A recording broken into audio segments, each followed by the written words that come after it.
Hello everyone, আসসালামু আলাইকুম। চলুন আজ আমরা বাসায় বসে সুইজারল্যান্ড রিভিউ দেখে আসি। এখানে হচ্ছে আমার নবজাতক ঘুমাচ্ছে, আর এই জানলা দিয়ে আমি প্রতিদিন সুইজারল্যান্ডের ভিউ দেখি। চলুন আপনাদেরকে আজকে দেখে নিই। আমি সকালে প্রতিদিন উঠে অ্যাট ফার্স্ট যা করি তা হলো এই জানলাগুলো খুলে, আর তারপর এত সুন্দর একটা ভিউ বসে বসে অনেকক্ষণ তাকিয়ে থাকি।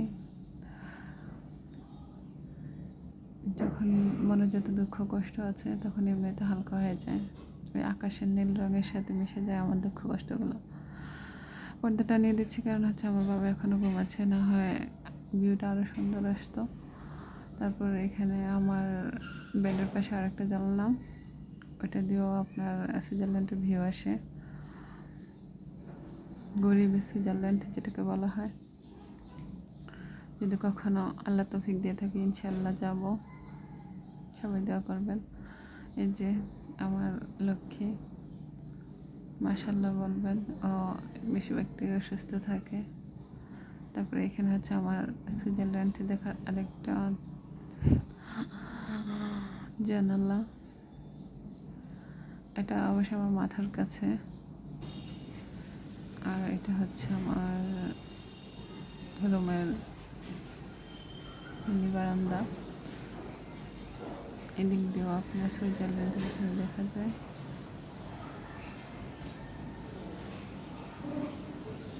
শহরের এই দালান কোঠা ফাঁকে সবুজ দেখা অনেকটা ব্যাপার। তারপরে প্রতিদিন চেষ্টা করি সবুজ কিছু দেখার জন্য, কারণ সবুজ কিছু দেখলে স্যার জগদীশচন্দ্র বসু বলেছিলেন প্রত্যেকদিন সকালে উঠে সবুজ কিছু দিকে তাকাবে, গাছপালার দিকে তাকাবে, তাহলে চোখের জ্যোতি বাড়বে। কোথায় পাবো সেই সবুজ আর সবুজ? তাই সবসময় নীলের দিকে তাকিয়ে থাকি।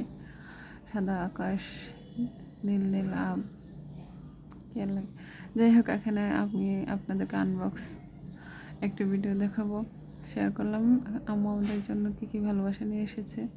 এই যে আমার জন্য জুতো, ভাইদের জন্য জুতো নিয়ে এসেছে। তারপর হচ্ছে এই যে ভাইদের জন্য খেলনা, সবগুলো আমার শাশুড়ি একা নিজ হাতে চয়েস করে কিনেছে।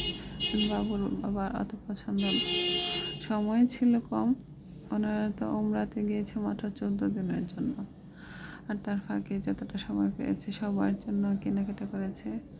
আর এই ব্যাগটা ছিল আমার আর আমার বাবুর জন্য, স্পেশালি বাবুর জন্যই, তার ভিতর কয়েকটা যদিও আমার জন্য। এই যে কি কিউট কিউট বল, অনেক সফট, আর আম্মুর কেনাকাটা অনেক সুন্দর আমাদের থেকে। তারপরে এই যে বাবার প্রত্যেকটা জিনিস খুব পছন্দ হয়েছে, অনেক মজবুত, ছোট হতে পারে কিন্তু অনেক মজবুত, অনেক সফট, যাতে ও ব্যথা না পায় সেইটা মাথায় রেখে আমি প্রত্যেকটা খেলনা নিয়েছি। তারপর হচ্ছে যে এখানে মিনি ব্যাগ নিয়েছে আম্মু আমার জন্য, আমাদের 3 বোনের জন্য। তারপর হচ্ছে ভাইয়াদের টুপি, এগুলো অনেক আরামদায়ক ছিল। তারপর স্পেশালি আমার জন্য শীতের জন্য এই টুপিটা এনেছে, বলছে আমার নাতি যাতে ভাই দেখলে ঠান্ডা না পায়, সেই জন্য স্পেশালি আম্মু এই টুপিটা নিয়েছে। আর জুতোগুলো ওর বাবাই পছন্দ করে নিয়েছে। আর এখানে ছিল আলখালা, এটা সৌদি আরবের আলখালা, আর ওটা হচ্ছে দুবাই স্টাইলের আলখালা কি যেন বলে। আর হচ্ছে ওর টুপি, মানে হেজাব যেটাকে বলা হয়। যখন কখনো যদি আমার শাশুড়ি না থাকে, আল্লাহ না করুক, তখন আমার বাবু এগুলো দেখবে আর বলবে আমার দাদু আমার জন্য কী কী নিয়ে এসেছিলো, আদর করে, আমার ভালোবাসা। আসলে এগুলো কিছুই নেওয়া, এগুলো ফ্যাক্ট না, জাস্ট স্মৃতি। তবে ভালোবাসাটাই হচ্ছে মেন। এই ভালোবাসাটা যে উনি যে এত কিছু পছন্দ করে নিয়ে এসেছে ওর জন্য, এই ভালোবাসাটাই হচ্ছে সবচেয়ে অনেক বড় পাওয়া।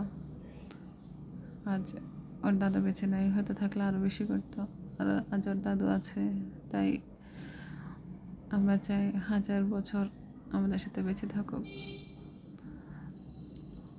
এই যে এখানে বাবুর বাবা একটা কম্বল নিয়ে এসেছে আমাদের জন্য। তারপর হচ্ছে আর হুজুরে আমার বাবুর জন্য একটা স্পেশাল ছোট কম্বল গিফট করেছে, সেটা এখানে হয়তো দেখানো হয় নাই। এই একদম শর্ট করে দেখালাম কী কী আনলো।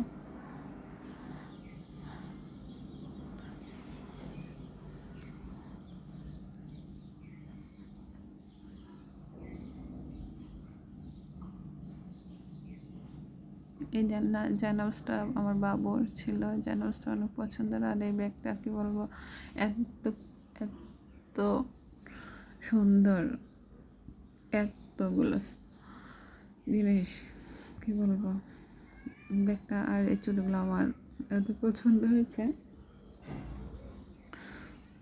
আমি বলতেছি ব্যাগটা বাংলাদেশি টাকা 2000 টাকার উপরে পড়েছে, তাই ব্যাগটা আমার বিশেষ পছন্দ হয়েছে। কিন্তু কালারটা তো আমার হাজব্যান্ড সিলেক্ট করেছে।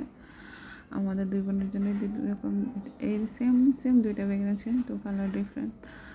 আর ছোটো দুই বোনের